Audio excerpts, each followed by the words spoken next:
Okay students, last जो topic है हमारा सॉल्यूशन चैप्टर का वो होता है van't Hoff factor, abnormal molar mass. देखिए हमने 4 कोलिगेटिव प्रॉपर्टीज पढ़ी हैं, यहां लिखता हूं मैं। फर्स्ट थी हमारी osmotic pressure. Osmotic pressure pi V equal to W upon MRT, ये फॉर्मूला था। इस फॉर्मूले की हेल्प से जो हमारी कोलिगेटिव प्रॉपर्टीज है, कोलिगेटिव प्रॉपर्टीज क्या होती थी, वे प्रॉपर्टीज जो सॉल्यूट के नंबर ऑफ पार्टिकल्स पर डिपेंड करती हैं उन्हें हम कोलिगेटिव प्रॉपर्टीज बोलते हैं। और ये जो हमारे कोलिगेटिव प्रॉपर्टीज के फॉर्मूले थे, इनसे हम क्या करते थे, जो सॉल्यूट हमने मिलाया है सॉल्वेंट में, उस सॉल्यूट का हमें मोलर मास फाइंड करना है। तो ये फॉर्मूले थे हमारे सॉल्यूट का मोलर मास फाइंड। जैसे ऑस्मोटिक प्रेशर में ये सिंबल है हमारा सॉल्यूट का मोलर मास होता है। सेकंड था हमारा लोवरिंग ऑफ वेपर प्रेशर, जिसमें हमने राउल्ट्स लॉ पढ़े थे। 2 स्टेटमेंट थे उसके, 4 volatile solute and 4 non volatile solute. तो नॉन वोलेटाइल के लिए हमारा आया था P naught minus PS upon P naught equal to WA upon MA upon WB upon MB। यहां पे ये जो MA था हमारा, ये मोलर मास ऑफ सॉल्यूट था। थर्ड था हमारा एलिवेशन इन बॉइलिंग पॉइंट, और एलिवेशन इन बॉइलिंग पॉइंट में delta TB equal to KB into molality, ये फॉर्मूला आया था हमारा। या फिर मोलैलिटी की वैल्यू पुट कर देते थे हम यहां पर, तो मोलर मास निकालते थे M equal to 1000 into KB into small w upon delta TB into capital W। ये फॉर्मूला था और ये हम मोलर मास निकालते थे उस सॉल्यूट का, जिसकी वजह से वो कोलिगेटिव प्रॉपर्टी चेंज होती थी। एंड लास्ट था फोर्थ हमारा डिप्रेशन इन फ्रीजिंग पॉइंट। बिल्कुल सेम फॉर्मूले डिप्रेशन इन फ्रीजिंग पॉइंट के थे, बस B की जगह F आता था हमारा। एक तो वही delta TF equal to KF into molality and M equal to 1000 into KF into small w upon delta TF into capital W। ये मोलर मास निकालते थे हम उस सॉल्यूट का। तो 4 हमारी कोलिगेटिव प्रॉपर्टी थी, इन सबसे हम मोलर मास निकालते थे सॉल्यूट का। अब बात आती है कि जो सॉल्यूट हम ऐड करते हैं सॉल्वेंट में, वो सॉल्यूट हमारा 3 टाइप का हो सकता है। कोई हमारे पास सॉल्वेंट है, ये वाटर है, ठीक है, और इसमें हमने सॉल्यूट ऐड किया। सपोज हमने इसमें सॉल्यूट ऐड किया यूरिया। अगर हम यूरिया वाटर में ऐड करते हैं, कंप्लीटली डिसॉल्व हो जाता है उसमें, और यूरिया जो है वो कंप्लीटली डिसॉल्व हो जाएगा, लेकिन उसके जो मॉलिक्यूल्स के पार्टिकल्स हैं वो ना एसोसिएट होते हैं ना वो डिसोसिएट होते हैं। तो यूरिया कोई बहुत ज्यादा इफेक्ट नहीं डालता सॉल्वेंट पर। अब दूसरा यह है कि अगर हम इसमें ऐड करते हैं NaCl, या हम ये कह सकते हैं कि यूरिया क्लास का एक बहुत अच्छा बच्चा है, वो कोई इफेक्ट नहीं डालेगा। लेकिन जो NaCl है ये बदमाश बच्चा है। ये क्या करेगा NaCl जब वाटर में जाएगा तो ये 2 पार्ट में ब्रेकअप हो जाएगा, Na पॉजिटिव और Cl नेगेटिव। एक पार्टिकल से इसके 2 पार्टिकल बन जाएंगे, नंबर ऑफ पार्टिकल बढ़ जाएंगे। और हमने बताया जो कोलिगेटिव प्रॉपर्टी, ये जो प्रॉपर्टी होती है कोलिगेटिव प्रॉपर्टी डायरेक्टली प्रोपोर्शनल होती है number of particle of solute के। देखिए सॉल्यूट कौन है, उसकी नेचर क्या है, उससे कोई फर्क नहीं पड़ता, उसके पार्टिकल कितने हैं उससे फर्क पड़ता है कोलिगेटिव प्रॉपर्टी का। अगर आपकी कॉन्सेप्ट ये समझ में आता है तो आपको ये समझ में आएगा, ठीक है। तो कोलिगेटिव प्रॉपर्टी डायरेक्टली प्रोपोर्शनल होती है number of particle of solute के। जितने सॉल्यूट के पार्टिकल बढ़ते हैं उतनी कोलिगेटिव प्रॉपर्टी बढ़ती है, जितने सॉल्यूट के पार्टिकल कम होते हैं उतनी कोलिगेटिव प्रॉपर्टी कम होती है हमारी। तो जैसे NaCl हमने मिलाया वाटर में, तो NaCl हमारा डिसोसिएट हो गया Na positive and Cl negative ion में, तो यहां पे नंबर ऑफ पार्टिकल बढ़ जाएंगे, कोलिगेटिव प्रॉपर्टी बढ़ जाएगी। अब अगर हम सपोज यूरिया का मोल, अच्छा एक होता है सपोज थर्ड केस है, मान लीजिए हमने मिलाया एसिटिक एसिड बेंजीन में, वाटर की जगह सपोज बेंजीन हमारे पास सॉल्वेंट, एसिटिक एसिड हम डालते हैं। अब एसिटिक एसिड क्या होता है, एसिटिक एसिड के 2 मॉलिक्यूल, ये 2 मॉलिक्यूल एसिटिक एसिड के, और ये डाइमेराइज होकर एक मॉलिक्यूल बना लेते हैं। ये इसका होल ट्वाइस हो जाएगा, एक मॉलिक्यूल बन जाता है इसका। तो यहां तो NaCl के नंबर ऑफ पार्टिकल बढ़ जाते थे, एसिटिक एसिड के 2 मॉलिक्यूल का एक मॉलिक्यूल बन जाता है, यहां नंबर ऑफ पार्टिकल कम हो जाते हैं, एसोसिएट हो जाएगा। अब ये क्यों कम हो जाते हैं वो अभी हम पढ़ाएंगे आपको, और ये डिसोसिएट क्यों हो जाते हैं वो भी पढ़ाएंगे। तो हमारा क्या है, 3 टाइप का हमारा सोल्यूट है, ये ना एसोसिएशन हुआ ना डिसोसिएशन हुआ, ये डिसोसिएट हुआ, या इसका तो हुआ नो एसोसिएशन नो डिसोसिएशन, इसका हुआ डिसोसिएशन, और इसका हुआ हमारा एसोसिएशन, ये कंबाइन हुआ। तो इनसे क्या फर्क पड़ेगा, इनसे इनके मोलिकुलर मास पे फर्क पड़ेगा। मान लीजिए सपोज हम ऑस्मोटिक प्रेशर निकालते हैं किसी चीज का, इस फॉर्मूले के अकॉर्डिंग ऑस्मोटिक प्रेशर आना चाहिए हमारा 2 एटमॉस्फेयर, ठीक है, लेकिन एक्चुअल में होता 4 एटमॉस्फेयर है। आना चाहिए हमारा 6 एटमॉस्फेयर, लेकिन होता हमारा 12 एटमॉस्फेयर है। तो वो किस वजह, या होता आना चाहिए हमारा 10 एटमॉस्फेयर, आ रहा है हमारा 5 एटमॉस्फेयर, तो वो चेंज हो जाता है। इसी तरीके से मोलिकुलर मास, सोल्यूट हम डाल रहे हैं, उस सोल्यूट का मोलिकुलर मास आना चाहिए हमारा 60, आ जाता है 100, होता है 120, जो एक्चुअल है ऑब्जर्व्ड है जो वो 120। तो वो किस वजह से होता है, वो इनकी वजह से होता है। अगर हमारा सोल्यूट इस तरीके का है, जैसे यूरिया हो जाता है आपका, ग्लूकोज हो जाता है, जो ना एसोसिएट होता ना डिसोसिएट होता, तो इन फॉर्मूले के अकॉर्डिंग जो हमारा मोलिकुलर मास कैलकुलेटेड होता है वही ऑब्जर्व्ड होता है, मतलब फॉर्मूले से जो आना चाहिए और एक्चुअल में जो होता है वो सेम होता है। बट अगर हमारा सोल्यूट कोई डिसोसिएशन वाला है जो डिसोसिएट होता है, या कोई एसोसिएशन वाला है जो एसोसिएट होता है, तो फिर हमारा कोलिगेटिव प्रॉपर्टी या उसका मोलिकुलर मास वो चेंज हो जाते हैं, वो बढ़ या घट जाएंगे। वो डिसोसिएशन और एसोसिएशन पे डिपेंड करता है, डिसोसिएट होगा तो बढ़ जाएंगे कोलिगेटिव प्रॉपर्टी, एसोसिएशन होगा तो कम हो जाएंगे कोलिगेटिव प्रॉपर्टी। अब इन सब चीजों को समझाने के लिए वान होफ फैक्टर होता है, वान होफ फैक्टर। अब ये चीजें वान होफ ने बताई, वान होफ फैक्टर, इसे हम करेक्शन फैक्टर भी बोलते हैं, करेक्शन फैक्टर आई से डिनोट करते हैं।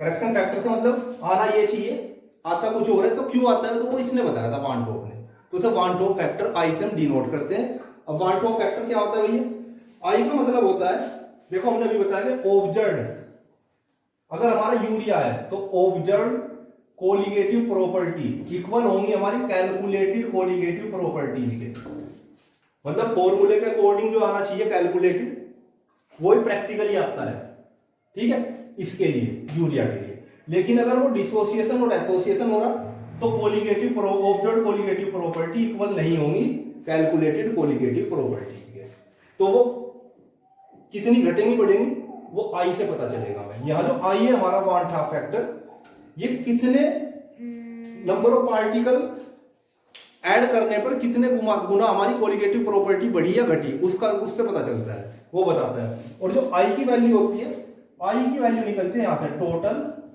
बहुत इंपॉर्टेंट फॉर्मूला है ये, total number of particle of solute after dissociation और association upon total number of particle of solute before dissociation और एसोसिएशन। ये हमारा आई निकालने का फॉर्मूला है, बहुत important. Total number of particle of solute after dissociation और एसोसिएशन अपॉन बिफोर डिसोसिएशन और एसोसिएशन। अब देखिए डिसोसिएशन होता क्या है, देखिए जब किसी सोल्यूट को हम सोलवेंट में डालते हैं जो डिसोसिएट होता हो, तो वहां पर जो आई की वैल्यू है वो हमारी 1 से ज्यादा आती है, हमेशा ध्यान रखना इस चीज का। आई की वैल्यू डिसोसिएशन में 1 से ज्यादा आएगी, क्यों? क्योंकि वो डिसोसिएट हो गया सोल्यूट, डिसोसिएट हो गया तो नंबर ऑफ पार्टिकल बढ़ जाते हैं। कैसे बढ़ जाते हैं? फॉर एग्जांपल एक एग्जांपल लीजिए, NaCl। NaCl को हमने वाटर में डाल दिया सपोज, और ये डिसोसिएट हो गया और 100% डिसोसिएट हुआ।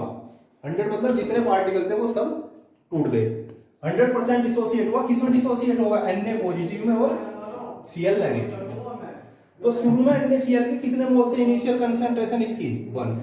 जब टाइम 0 है इनिशियल कंसंट्रेशन का, तो टाइम 0 होगा, तो नंबर ऑफ पार्टिकल ये आयोनाइज नहीं होगा, 0 होगा। लेकिन एट इक्विलिब्रियम इसके पार्टिकल बने सपोज अल्फा, इसके अल्फा मोल बने Na पॉजिटिव के, तो यहां क्या हो जाएगा? आपने 11th में पढ़ा था 1 minus alpha, law of chemical equilibrium पढ़ा था आप लोगों ने। इसके शुरू में 1 मोल है इनिशियल कंसंट्रेशन, शुरू में तो ये 0 रहेंगे, लेकिन एट इक्विलिब्रियम जैसे इक्विलिब्रियम स्टेट आती है, फॉरवर्ड बैकवर्ड डायरेक्शन की डायरेक्शन इक्वल हो जाती है, इसके अल्फा मोल बने, इसके अल्फा बने, तो इसके क्या हो जाएंगे? 1 माइनस अल्फा। तो अब हमें आई निकालना है, वान टॉप फैक्टर। तो ये फॉर्मूला हमारा, total number of particle of solute after dissociation. After dissociation कितने पार्टिकल हैं? अल्फा प्लस अल्फा और प्लस ये भी है आफ्टर डिसोसिएशन में, ये वो है जो डिसोसिएट नहीं हुए, अपॉन बिफोर डिसोसिएशन शुरुआत में कितने थे? 1। तो क्या होगा? अल्फा से अल्फा कैंसिल हो जाएगा, क्या हो जाएगा? 1 प्लस अल्फा। तो आई की वैल्यू यहां कितनी आ जाएगी? 1 प्लस अल्फा आ जाएगी हमारी। अब अगर यहां जो अल्फा होता है ये डिग्री ऑफ डिसोसिएशन होता है, अगर 100% डिसोसिएट हुआ तो अल्फा की वैल्यू 1 होगी। तो आप रख के देखिए, देखो आप I equal to 1 plus alpha की वैल्यू कितनी? 100% डिसोसिएशन में 1, तो आई इक्वल टू कितना आ जाएगा? 2। तो नंबर ऑफ पार्टिकल कितने हुए हमारे? 2 हुए। तो आई की वैल्यू NaCl के लिए कितनी होगी? 2। इसी तरीके से हम एक एग्जांपल देखते हैं। सपोज एक सेकंड एग्जांपल है, मान लीजिए आपका BaCl2। BaCl2 किस तरीके से आयोनाइज होता है? Ba2 positive and 2Cl negative. ये भी मान लीजिए आपका 100% डिसोसिएट हुआ, शुरू में इसके 1 मोल थे, इसके 0 होंगे, इसके 0 होंगे। एट इक्विलिब्रियम पर इसके 2Cl बने, तो इसके कितने होंगे? 2 अल्फा। ये B है अकेला अल्फा, और यहां क्या आ जाएगा? 1 माइनस अल्फा। तो आई कितना आ जाएगा? After dissociation total number of particle कितने हैं? अल्फा प्लस 2 अल्फा, और ये भी है 1 माइनस अल्फा, और बिफोर कितने हैं? 1। तो यहां आई की वैल्यू कितनी आ जाएगी हमारी? अल्फा से अल्फा कैंसिल हो जाएगा, आई की वैल्यू आ जाएगी 1 प्लस 2 अल्फा। आई हो जाएगा 1 प्लस 2 अल्फा।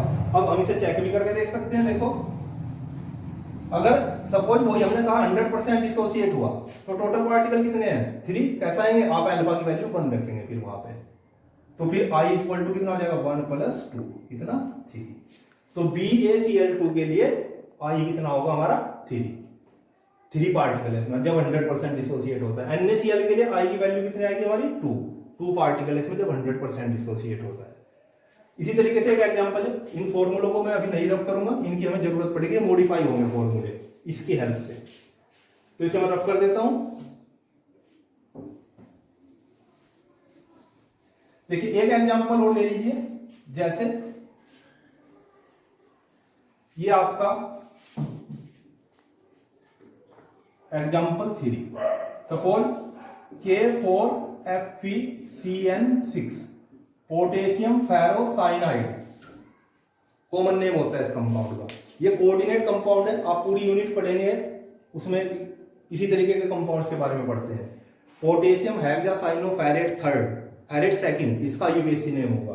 अच्छा, ये जो आयनाइज होता है, सपोज 100% आयनाइज हुआ, तो इसके लिए आई की वैल्यू कितनी आएगी? अगर 100% होगा ये इस तरीके से आयनाइज होगा, 4K पॉजिटिव प्लस ये पूरा अलग हो जाएगा FeCN6 4 नेगेटिव।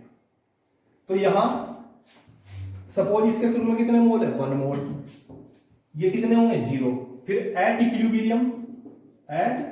इक्विलिब्रियम इसके कितने मोल बने? अल्फा। इसके कितने बने 4 अल्फा 4 मोल थे, इसके कितने हो जाएंगे 1 माइनस अल्फा। तो आई कितना आ जाएगा हमारा अमाउंट ऑफ फैक्टर इसके लिए, ये आफ्टर डिसोसिएशन कितने हो गए 4 अल्फा प्लस अल्फा और plus 1 minus alpha upon before कितना था 1, अल्फा से अल्फा कैंसिल हो जाएगा तो आई आ जाएगा is equal to 1 plus 4 alpha. अब इसी तरीके से आप चेक करके देख सकते हैं अगर ये 100% डिसोसिएट हुआ तो अल्फा की वैल्यू होगी 1 जब 100%। अगर ये सपोज आपको कहा जाए कि 50% डिसोसिएट हुआ तो फिर आप अल्फा की वैल्यू 0.5 लेंगे।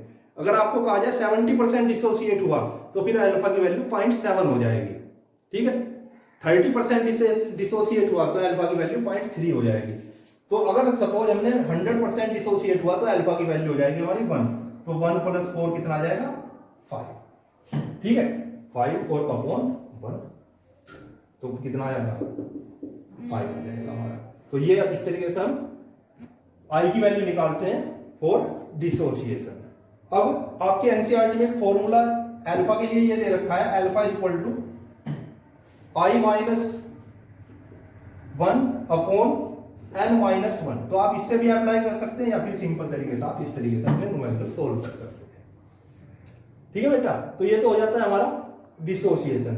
अब सेकंड केस है हमारा इन एसोसिएशन।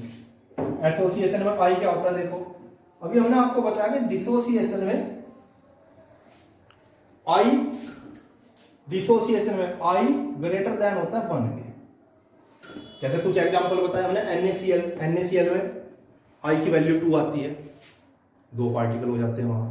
BaCl2 में आई की वैल्यू 3 आती है। K4FeCN6 के लिए आई की वैल्यू 5 आती है, क्योंकि ये सब में नंबर ऑफ पार्टिकल बढ़ते हैं, सब में डिसोसिएशन होता है, तो आई की वैल्यू 1 से ज्यादा आएगी, ठीक है। अब जब एसोसिएशन होता है, एसोसिएशन, तो इन केस ऑफ एसोसिएशन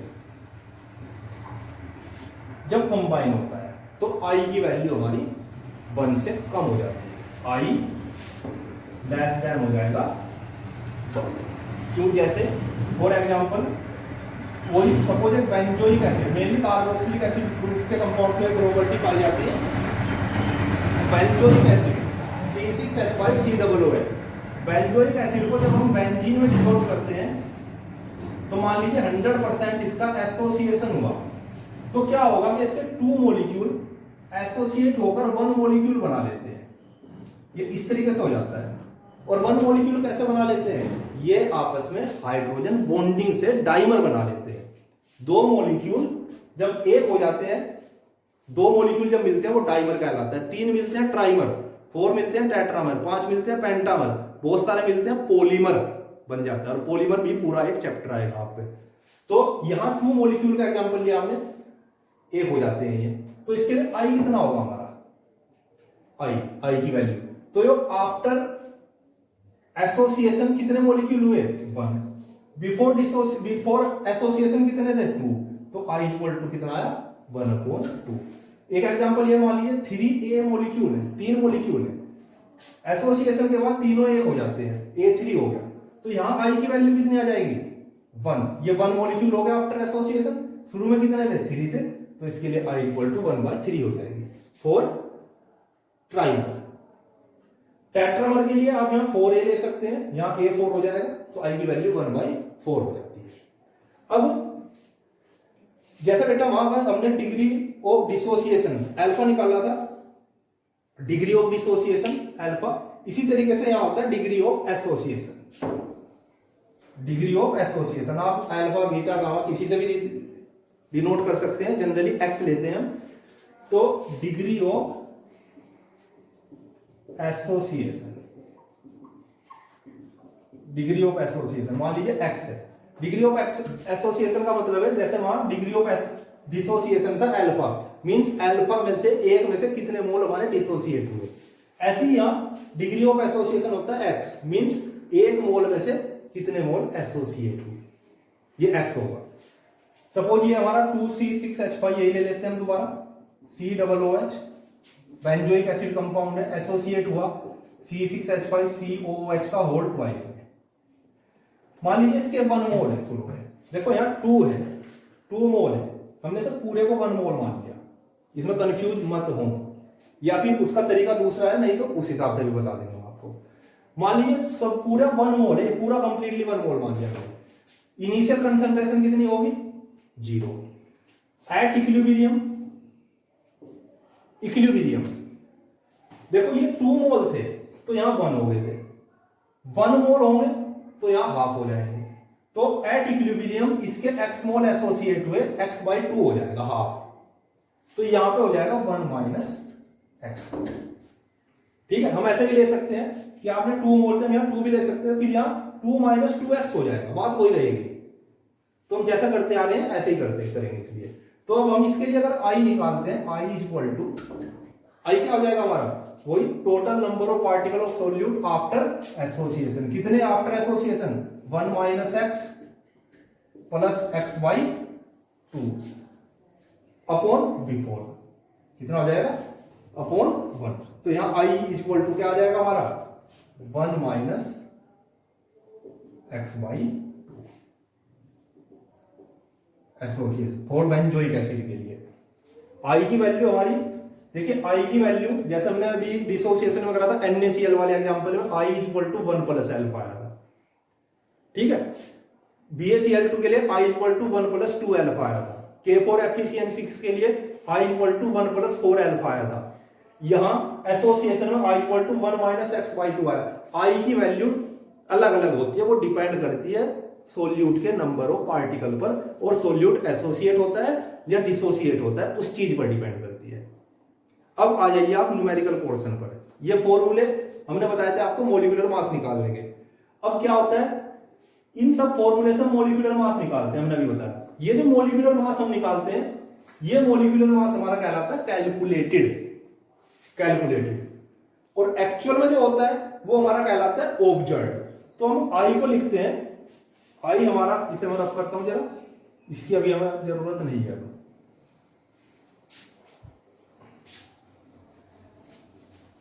देखिए, तो ये सब कुछ करने के बाद हमें ये पता चलता है, हमने बताया था शुरू में कि कैलकुलेटेड कोलिगेटिव प्रॉपर्टी इक्वल होती है ऑब्जर्व्ड कोलिगेटिव प्रॉपर्टी के। कब, जब ऐसा सोल्यूट ऐड करते हैं जो ना एसोसिएट होता हो ना डिसोसिएट होता हो, तब इन फॉर्मूले के अकॉर्डिंग हमारे आंसर सही आते हैं।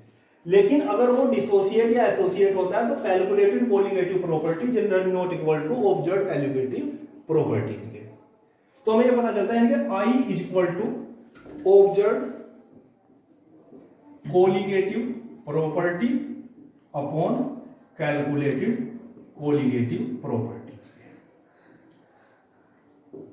I इक्वल टू ऑब्जर्व्ड, या ऑब्जर्व्ड अगर हमें निकालना है तो I इंटू कैलकुलेटेड हो जाएगा, मतलब observed colligative property equal to किसकी हो जाएगा, I into calculated colligative property. I से मल्टीप्लाई हो जाएगा कैलकुलेटेड कोलिगेटिव प्रॉपर्टी जब हम ऑब्जर्व्ड निकालते हैं। तो ये सारे फॉर्मूले फिर हमारे मॉडिफाई हो जाते हैं, हम इन सब में I से मल्टीप्लाई कर देंगे हर एक फॉर्मूले में। कब, जब डिसोसिएशन या एसोसिएशन का केस हो, तो हर एक फॉर्मूले में I से मल्टीप्लाई हो जाएगी। यहां इसमें I से मल्टीप्लाई कर देते हैं, यहां इसमें I से मल्टीप्लाई कर देते हैं, हर एक फॉर्मूले में यहां I से मल्टीप्लाई हो जाएगी हमारी यहां। बल्कि मैं तो ये कहूंगा कि ये ही फॉर्मूले हम हर जगह इस्तेमाल कर सकते हैं। जहां पहले हमने जो न्यूमेरिकल करे फोर्थ कोलिगेटिव, चारों कोलिगेटिव प्रॉपर्टीज में, तो वहां भी हम यही फॉर्मूले अप्लाई कर सकते थे, क्योंकि वहां हमारा ना एसोसिएशन हो रहा था ना डिसोसिएशन। वहां I की वैल्यू हमारी 1 थी, जब 1 थी तो सेम फॉर्मूले बन जाएंगे। लेकिन जब डिसोसिएशन या एसोसिएशन होता हो तो फिर वो I की वैल्यू हमें पुट करनी पड़ेगी। जैसे हमने अभी आपको निकाल के बताई कि फॉर NaCl I कितना होगा 1 प्लस एल्फा, और एल्फा डिग्री ऑफ डिसोसिएशन है, कितने परसेंट वो डिसोसिएट हुआ। अगर हमें 100% कहा तो एल्फा 1 हो जाएगा, अगर हमें 50% कहा तो एल्फा 0.5 हो जाएगा। ठीक है, for BaCl2 I equal to 1 plus 2 alpha, अभी हमने प्रूव करके दिखाया था आपको। ठीक है, हमें कहा क्वेश्चन में 100% BaCl2 डिसोसिएट हो जाता है, तो एल्फा आप 1 रखेंगे, तो फिर ये वैल्यू कितनी आ जाएगी 3 आ जाएगी। यहां 1 रखेंगे तो ये वैल्यू कितनी आ जाएगी 2। ठीक है, K4FeCN6 I equal to 1 plus 4 alpha, और एल्फा अगर वही 100% है तो कितना हो जाएगा 5। ये कब है, व्हेन अल्फा 100% हो, ठीक। और एसोसिएशन में हमने जैसे एक ही एग्जांपल आता है मोस्टली वैसे आपके पास कार्बोक्सिलिक ग्रुप का, एसिटिक एसिड और बेंजोइक एसिड का, तो I = 1 minus x/2, x degree of association, जैसे अल्फा डिग्री ऑफ डिसोसिएशन। और ये x भी कब है, जब 100% एसोसिएट हो। तो ये फॉर्मूले में I की वैल्यू हम पुट कर देते हैं। अगर सपोज हमें डिग्री ऑफ डिसोसिएशन या डिग्री ऑफ एसोसिएशन निकालना है तो हम अल्फा निकाल लेते हैं, I निकालना है तो वहां से निकल जाएगा। तो इस तरीके से हम इनकी न्यूमेरिकल करते हैं। तो ये आपका वन टॉप फैक्टर है, बहुत इंपॉर्टेंट टॉपिक है। और इसी के साथ हमारा जो ये सोल्यूशन चैप्टर कंप्लीट हो जाता है।